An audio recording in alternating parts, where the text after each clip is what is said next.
tem uma mudança de comportamento na sociedade, o que gera a gente um grande desafio.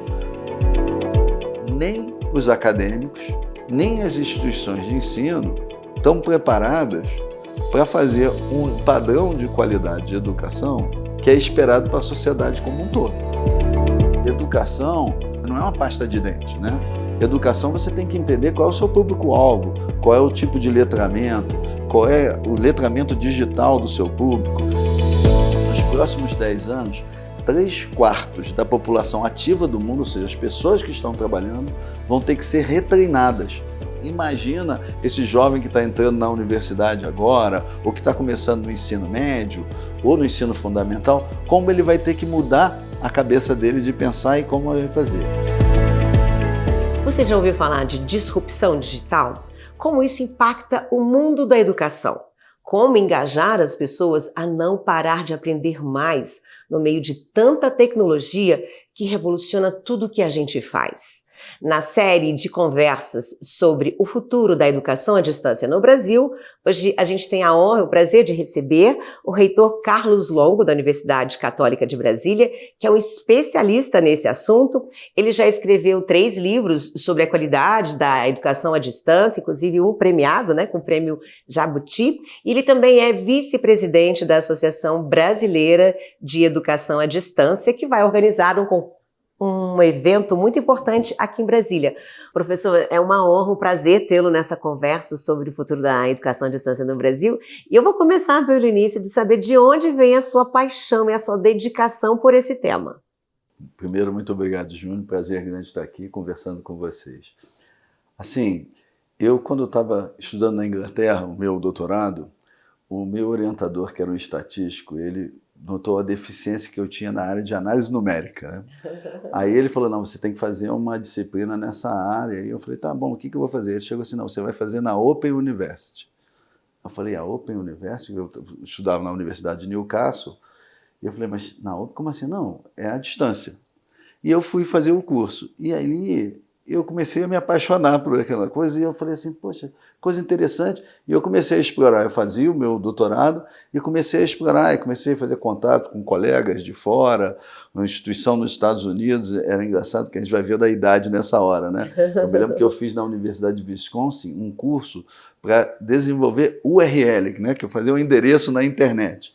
Então, quando eu voltei para o Brasil e pós meu doutorado, entrei na Fundação Getúlio Vargas, eu comecei a trabalhar para discutir um projeto de desenvolver telemática na educação, ou seja, usar tecnologia na educação, que acabou virando o FGV Online, que foi o programa de educação à distância da Fundação Getúlio Vargas, que era o único programa naquela época no Brasil que era inteiramente feito pela internet. A gente está falando de que ano? A gente está falando 98, 99. Então, hoje se discute muito a questão da qualidade e excelência dessa educação à distância, O foco era esse ensino superior, pessoas com mais idade, e agora está mudando. Qual é o cenário hoje, professor? Eu acho que a gente tem que pensar que a educação à distância per si, é uma coisa de milênios, Se a gente pensar sob o ponto de vista, até os apóstolos, eles faziam educação à distância, que levavam o conhecimento e as palavras de Jesus Cristo através dos povos. Mas tem uma mudança atual, se a gente pensar da pandemia para cá, que é um comportamento da sociedade. Existe uma mudança. Até a pandemia, a gente tinha predominantemente na educação à distância no Brasil jovens e adultos trabalhadores que queriam se formar e usavam a educação à distância como esse meio, como melhor acesso, a forma de acessar a educação, ou por falta de tempo, até por uma questão de custo. Na pandemia, você insere dentro do uso de tecnologia todas as escolas, todos os cursos, todas as idades aderem à tecnologia.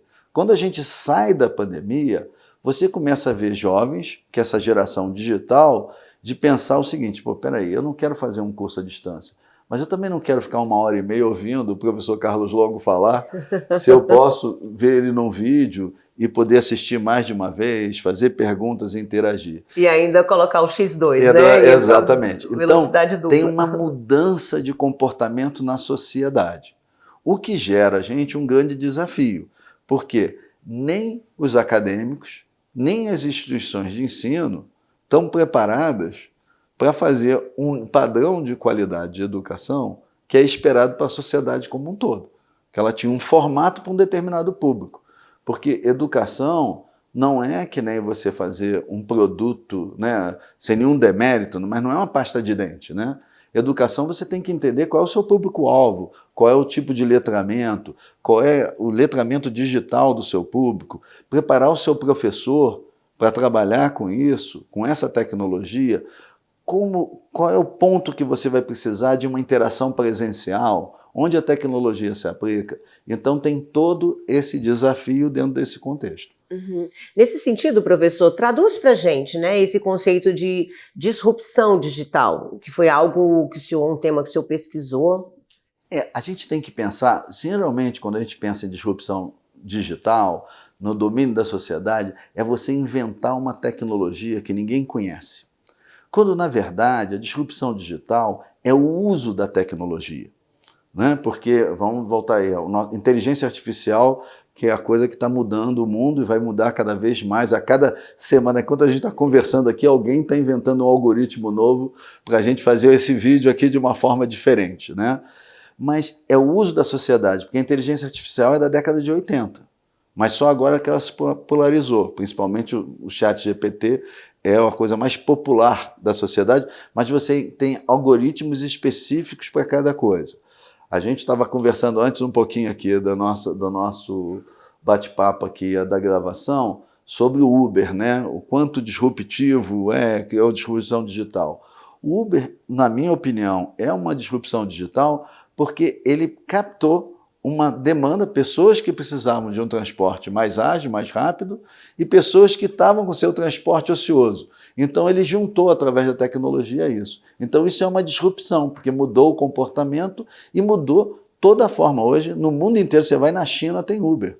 Né? Então, isso mudou a sociedade. E mais ainda, né, criou-se o conceito do Uber das coisas, né, em que você pode fazer com várias áreas, replicando aquele modelo de ter uma plataforma digital, onde você conecta pessoas com interesses, necessidades, problemas a resolver, e você dá a solução por meio dessa tecnologia com maior alcance e em escala. E uma outra coisa, professor, que a gente estava conversando, nesse cenário, né, a gente está sempre projetando o futuro. Que profissões vão morrer, né? E o que se requer desse profissional, sobretudo o professor, de adquirir essas habilidades exponenciais para poder caminhar por essa sociedade tão diferente? Eu prefiro pensar, não é o que vai morrer, é como elas vão se transformar. Okay. Porque a sociedade toda, ela sempre muda. Olha, eu sou engenheiro civil de formação, né? E hoje eu me considero maestro, porque eu lido com vários instrumentos, pessoas, né? Tanto do lado do profissional da educação, como do aluno. Então eu tenho que me transformar a cada dia para me poder juntar essas partes e ajudar a transformar a sociedade. Então eu acho que a gente tem que pensar que a inteligência artificial, ela vai ser um instrumento que vai mudar a nossa forma de fazer. Então, assim, no mundo, se espera nos próximos 10 anos, tem uma instituição de pesquisa americana chamada Market to Us, que ela fez um cenário futuro que ela diz que nos próximos 10 anos, 3/4 da população ativa do mundo, ou seja, as pessoas que estão trabalhando, vão ter que ser retreinadas. Porque a inteligência artificial vai estar entrando em todas as áreas, então para você poder continuar no seu emprego, continuar trabalhando e produzindo, você vai ter que ser retreinado. Então, se 3/4 da população ativa vai ter que ser retreinada, imagina esse jovem que está entrando na universidade agora, ou que está começando no ensino médio, ou no ensino fundamental, como ele vai ter que mudar a cabeça dele de pensar e como ele vai fazer. Qual é o impacto disso? O impacto disso é o seguinte: os professores, as instituições de ensino, o governo, né, que regula as diretrizes, nós estamos preparados para isso? A gente tem que pensar que a educação é uma indústria curiosa, porque a pessoa quer se educar por causa de uma experiência passada. O meu pai, o meu avô, o meu amigo, ele estudou e ele virou um engenheiro, um advogado, um médico. Mas eu estou vendendo o futuro, né? Você está entrando pensando no passado, mas eu tenho que transformar para o futuro. Então, o que a gente tem que pensar é como a gente vai redefinir os currículos, como a gente vai retreinar os nossos professores, que fazem parte desses 3/4, e como a gente vai dar aderência a essa tecnologia, não pela tecnologia, mas na experimentação, fazer o nosso aluno aprender fazendo, né? Então, esses são alguns dos inúmeros desafios que a gente tem pela frente. E o senhor trouxe um número também interessante, que é o impacto disso no planeta, né? O que significa a IA em termos de economia? Sob o ponto de vista econômico, tem um relatório do Banco Mundial que fala que em 2030 o PIB mundial vai ser influenciado pela IA em 15,7 trilhões de dólares. Isso significa como se nascesse um novo Estados Unidos, isso é o PIB americano, um novo Estados Unidos na economia mundial. Você imagina o impacto disso em todos nós, né? No mercado de trabalho, na educação, na sociedade, como na relação entre as pessoas. Então, assim, tem um movimento econômico mundial, tem uma demanda de retreinamento e tem uma transformação da sociedade através disso. Então, a gente não pode ignorar que a gente está num mundo volátil e de mudanças disruptivas. Olha, não são diárias hoje, mas elas já são quase mensais. Professor, e isso tudo vai estar focado no Congresso, no 29º Congresso Internacional da Sociedade Brasileira de Educação à Distância, que será em Brasília em setembro? Isso. Assim, a ABED é uma sociedade científica e a gente tem uma grande preocupação. Nos últimos, diria, 12, 20 meses, existe um questionamento muito grande da qualidade da educação, da formação à distância. E é legítimo, porque é óbvio, a gente está formando pessoas. Hoje no Brasil, só no ensino superior, tem mais de 3 milhões de estudantes fazendo formação na educação à distância, e a gente tem que ter uma preocupação com essa qualidade. Nós, como sociedade científica, a gente está trazendo para Brasília, o nosso congresso internacional, trazendo especialistas do mundo inteiro, sendo 3 deles vogais da área de qualidade na educação à distância.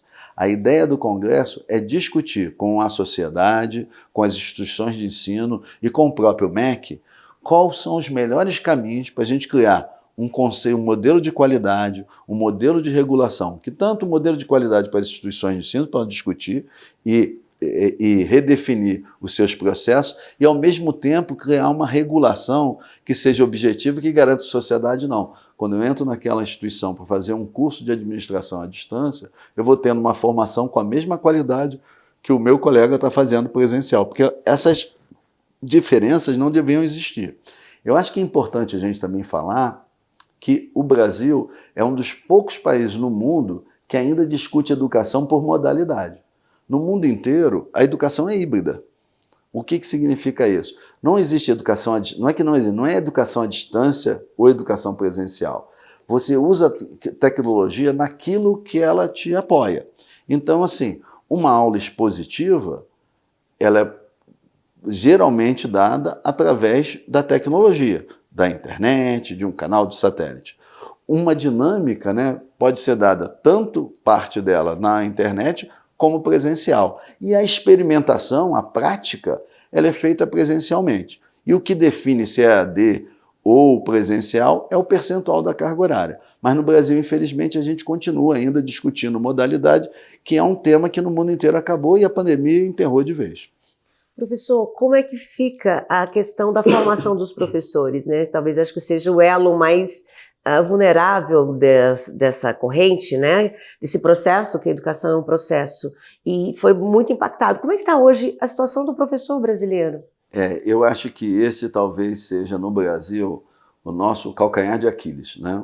Eu acho que vai ter que ter um esforço das próprias instituições de ensino de retreinar os seus profissionais. A gente, na Universidade Católica de Brasília, a gente treina todo semestre os nossos professores com novas tecnologias. A gente criou até um núcleo de inteligência, tecnologia e inovação para poder trazer isso para os docentes, porque, óbvio, eles são especialistas nas suas áreas, né? Então, a gente dá isso como, eu chamo de caixa de ferramenta, né? A gente ajuda eles a trabalharem, mas eu acho que tem que ir além. Eu acho que a gente está discutindo hoje formação de professores para o ensino básico. Então, eu acho que os currículos deviam ter mais ensino de lógica, uso de tecnologia na sala de aula, uso de inteligência artificial na sala de aula. A gente tem que mudar o currículo para a realidade. Em vez de a gente estar preocupado com uma formação teórica, que não é que ela seja não seja necessária, é necessária, Mas eu não consigo conceber um professor do Fundamental 1, do Fundamental 2 ou do ensino médio que ele não domine tecnologia. Porque, inclusive, é uma crueldade. Porque os alunos deles, eles dominam a tecnologia. Então, quando o professor vai estar falando uma coisa, o aluno vai clicar no celular dele e vai dizer assim, professor, não é isso não, acabei de ver aqui, conversei aqui com o ChatGPT, ele falou que isso daí já não está mais em uso. Então, esse é um desafio da sociedade como um todo, do governo, da iniciativa privada e até das famílias, de pensar de como ver, porque como é que a gente faz aquela convivência hoje, você vai almoçar na sua casa com seus filhos, cada um está com seu WhatsApp, está falando com você fala assim, pessoal, eu não sei, lá na minha casa nós somos 3. A gente tem uma regra, na hora que você vai jantar e almoçar, o telefone tem que ficar distante da sua mão, senão a gente não consegue conversar. Você perde o poder da conexão, né? E da empatia. Isso que você estava falando em relação às profissões, né? Como um garçom pode usar essa tecnologia, mas ele será uma pessoa-chave porque eu escolho ter um atendimento personalizado que leve em conta eu olhar. O senhor acha que isso vai ser vital, o professor ter essa percepção do valor dele? Eu acho que é fundamental. Na minha concepção, o professor agora, nesse mundo tecnológico, ele nunca foi tão importante. Eu acho que antes ele era menos importante, embora a gente, como professor, sempre tem um ego muito grande. Não, eu faço a diferença dentro da sala de aula. Por quê? Porque o nível de informação é tão grande, os jovens hoje têm um volume de informação que nós nunca tivemos. Então, o professor ele tem que se transformar no mentor, no curador, para ajudar esse jovem a ele entender como ele usar melhor essa informação, senão ele vai levar para um caminho que está errado, porque tem muita informação ruim. Né? Os hiperlinks, exatamente. Né? Então, ele tem que fazer isso. O papel do professor mudou. Na minha opinião, o professor ele vira um mentor. O agente da aprendizagem é o aluno. Ele que tem que começar a aprender. E o mentor, esse professor que vira mentor, ele ajuda a fazer esse guia e juntos eles constroem novos conhecimentos. E eu acho que é um mundo fantástico, porque a tecnologia nunca foi tão favorável para isso. E aí a gente tem algumas resistências, né, professor, mesmo na questão de como essa objeção em aprender o novo. E a gente entra na questão da idade, tem esse peso, porque você vai ter em salas de aula gente, né, com várias idades, na convivência social, no trabalho mesmo, gerações diferentes que processam a informação de uma forma diferente e é um outro desafio. O que o senhor percebe hoje no cenário nessa questão do que a gente fala de etarismo, né? Eu acho que esse é novamente outro desafio enorme, né? Mas eu fico sempre pensando assim, pessoalmente, eu queria ter 20 anos a menos, porque acho que vai acontecer tanta coisa fantástica nos próximos 20 anos, eu vou participar de qualquer jeito. Se eu tivesse 20 anos a menos, eu ia ajudar bastante, eu ia me divertir muito. Mas eu me lembro, quando eu trouxe dos Estados Unidos um iPad, logo no início, assim, e a minha mãe, na época, tinha 85 anos, chegou lá em casa, minha mãe sempre gostou de fazer joguinho, né? E quando ela viu aquele negócio, aquela tela grande, minha filha deu para ela e ela começou a jogar. Então, quando ela estava indo embora, ela estava com o meu iPad. Eu falei, mãe, não, eu vou ficar com isso aqui, porque meu óculos e tudo isso aqui é muito melhor para mim jogar. E eu me ferrei, eu acabei dando o iPad para ela, de presente para ela jogar. Pô, minha mãe tinha 85 anos. Né? Então, eu quero dar esse exemplo no sentido do seguinte, o preconceito do etarismo está dentro da gente. Não necessariamente a pessoa de 70 anos não quer usar a tecnologia. Então, o que a gente vai ter que se adequar. Porque a gente tem que dar uma vantagem em todas as empresas hoje, sejam elas educacionais ou de mercado, você tem essas coisas. Tem aquele menino de 18 anos que é 100% digital, tem aquele cara do meio ali dos 30 e tem os caras dos 60 plus. Então, se a gente conseguir integrar essas pessoas de uma forma empática e usar a experiência e acreditar que eles podem ser, eles são adeptos a novas tecnologias, a gente vai ter o melhor do mundo. E o senhor gosta de fazer esse hub, essa ponte, né, desse mundo acadêmico com o mercado de trabalho, né, professor, que está recebendo todo esse baque. O que tem funcionado em termos de experiências? O que a gente faz hoje, né? A gente buscou parceria aqui no Distrito Federal com um arranjo produtivo do Distrito Federal. Então, todos os nossos alunos novos, né, os que entraram esse ano, eles fazem o que a gente chama de residência acadêmica. O que é isso? Eles têm parte da sua disciplina uma experiência real, com uma empresa que é associada. Hoje, a Universidade Católica hoje tem 298 estudantes fazendo uma disciplina com um projeto real de uma empresa. Ele tem o seu professor como seu mentor acadêmico e tem um profissional de cada uma dessas empresas como seu mentor profissional. E ele dá um desafio que é real, um problema da empresa, e os alunos em squads de 5 a 8 alunos resolvem esse problema. Né? Óbvio, tem alguns alunos que se destacam, acabam dando soluções incríveis e eles vão acabar empregados antes de se formar. E tem aqueles que começam a aprender o que é o soft skills, porque assim, você tem que aprender, porque você na faculdade, você aprende muito conteúdo, mas você tem que aprender a ouvir, tem que aprender a trocar. Outro dia, uma equipe, eu conversei com os alunos que participaram de um hackathon, alunos do primeiro semestre ganharam um hackathon aqui no Distrito Federal, e que eu fiquei apaixonado com eles, que eles falaram assim, não, professor, eu sou muito bom de código, então eu aqui programo, mas a Carol, ela é do relacionamento, então ela trocou, ela pegou, foi lá perguntar quais eram as dúvidas, o fulano é um cara mais do marketing. Então você vê, eles começam a entender que ninguém pode ser uma ilha. Quando eu consigo me comunicar, eu consigo usar o meu melhor e uso o melhor do meu colega, né? E esse que é o futuro, né? É como eu compartilho o conhecimento, troco saberes para construir uma sociedade melhor. E mais ainda, né? A gente não é uma máquina, a gente está tendo comportamentos robóticos de piloto automático, essa coisa da multitarefa que tira a sua atenção e permite que você não se conecte com a humanidade do outro, né? Com o desafio ali. Eu estou na sua frente. Qual o desafio de você aprender a fazer uma entrevista, a fazer um vídeo, a entrar numa live, né? No seu celular, que uma criança às vezes faz com facilidade, alguém acha que não, mas está tudo aqui disponível, né? O senhor percebe que a gente tem um caminho para vencer essas resistências? Eu acho que são dois. Uma é os soft skills. Eu acho que todo mundo precisa aprender soft skills. O que é soft skills? Isso, né? Criatividade, capacidade de escuta, né? Capacidade de saber fazer pergunta analítica, né? De analisar e perguntar, né? Tirar a inibição, empatia, né? Você olhar, porque empatia é você olhar o outro, né? Não olhar em si. Porque quando eu converso com você, se eu só olho para mim, como é que eu vou me comunicar com você? Né? Então tem que ser isso. Isso é uma coisa que você pode aprender. Então acho que isso é uma função da escola, que vem lá desde base. Né? Desde básico, e a nossa escola não é muito assim. Ela precisa de mudar. A outra questão é uma questão do próprio mercado e da convivência. Porque o que acontece? A gente tem que começar a aprender a trabalhar em equipe. A múltiplas, você ter diversidade.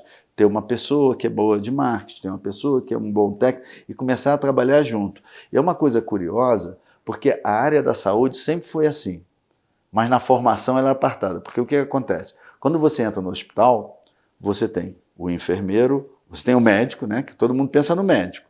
Mas quem lida com o paciente é o enfermeiro, é o fisioterapeuta, é o nutricionista, é o biomédico, que eles fazem. O médico é como se fosse o maestro, e ele vai e todo mundo trabalha. Então ele trabalha em equipe. Mas quando você vai para a universidade, o curso de medicina está de um lado, a enfermagem está no outro. A então, por exemplo, de outro. A gente tem buscado na universidade a fazer essa junção. Ter disciplinas e projetos que colaborativos. Por quê? Ah, você acha que isso é bom para você? Não, porque quando ele entrar numa residência, ele vai lidar com todo mundo. Se ele aqui, na hora que ele estuda, ele é uma ilha, como é que ele vai saber se comunicar com isso? Então, eu acho que isso é um esforço social, da gente fazer na formação. Ao mesmo tempo, a tecnologia ajuda isso. Porque, embora sempre a gente olhe para o EAD e para o uso de tecnologia da educação, a gente pensa que a pessoa está isolada, mas eu posso fazer um trabalho, um projeto interdisciplinar, usando a tecnologia, onde eu boto um aluno da medicina, um aluno da enfermagem, até um aluno da engenharia da computação, porque eles precisam disso para trabalhar juntos, né? Então, a gente conecta as pessoas, a gente tem que olhar a tecnologia como conexão e não como isolamento. E desconexão, né? Professor, o que mais o senhor gostaria de destacar em relação à relevância dessa discussão em Brasília no Congresso da ABED? Eu acho que a gente tem que... A coisa que eu mais queria destacar é o seguinte, nós temos um país continental, com problemas, vários problemas de infraestrutura. Então, assim, a educação à distância, ela tem uma função social de acessibilidade, né? De poder fazer a pessoa que está lá em Codó, no Maranhão, poder acessar um curso superior que não, para ela fazer um curso presencial, ela teria de deslocar de barco, de ônibus, de bicicleta, 200 quilômetros, né? Ao mesmo tempo, a gente também tem que ter a consciência que não necessariamente eu consigo fazer todos os tipos de curso em qualquer lugar, porque eu preciso da prática, né? Eu preciso, para formar um enfermeiro, eu preciso de um ambiente de prática pesado. Isso num determinado local, isso não existe, isso inibe, é um problema, a gente não tem como fazer. Então eu acho que a gente tem que ver a sociedade, que para a gente ser uma sociedade igualitária, de oportunidades para todos, a gente precisa perder os preconceitos, dizer isso não é bom, isso não é ruim, e como a gente viabiliza uma educação à distância de qualidade. Porque no mundo inteiro, o MIT, Harvard, fazem educação à distância.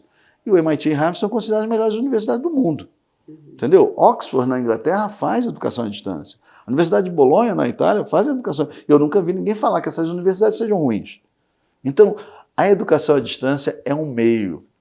Ela não é a pessoa. Então, a gente tem que ter uma maturidade dentro do nosso país de olhar, sob o ponto de vista do regulador, de fazer uma regulação que atenda a sociedade, mas as universidades, né, e as instituições de ensino de uma maneira geral, elas têm que criar esse padrão de qualidade. E nesse aspecto, esse congresso da ABED, agora aqui em setembro, ele vai debater exatamente isso. Como a gente pode fazer melhor?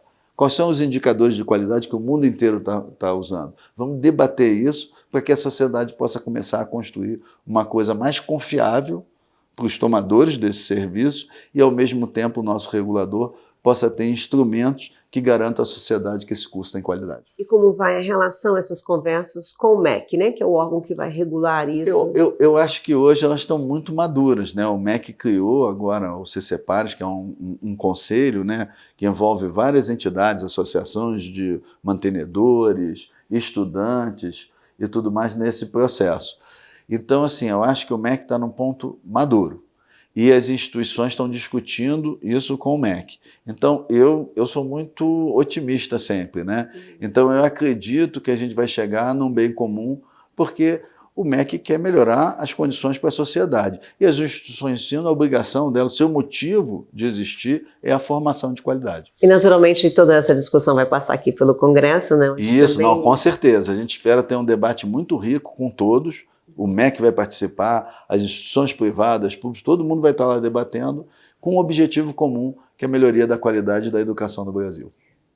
Professor Carlos Longo, foi um prazer tê-lo nessa conversa, né? Gostaria de agradecer e colocar o canal do ILB, a Escola de Governo do Senado, à disposição para a gente ir aprofundando essa conversa, nos enriquecendo e trazendo, mostrando esses caminhos, né, para o futuro da educação à distância no Brasil. A gente vai deixar aqui na descrição do vídeo as referências para o Congresso, para a ABED, para os estudos, para a pesquisa, para o perfil brilhante do professor Carlos Longo, que trouxe a grande contribuição para a gente, e convido você também para conferir as outras entrevistas dessa série sobre o futuro da educação à distância no Brasil. Mais alguma coisa, professor, gostaria de dizer? Não, só agradecer a vocês e da importância da gente ter vocês aqui fazendo isso, porque a gente tem que promover esse debate em alto nível. Muito obrigado e espero que seja proveitoso para todas as pessoas que assistirem esse programa. Professor, muito grata pela sua presença, pela sua contribuição, essas informações tão interessantes e relevantes nessa área apaixonante que é a educação à distância no Brasil. E até a próxima. Até a próxima.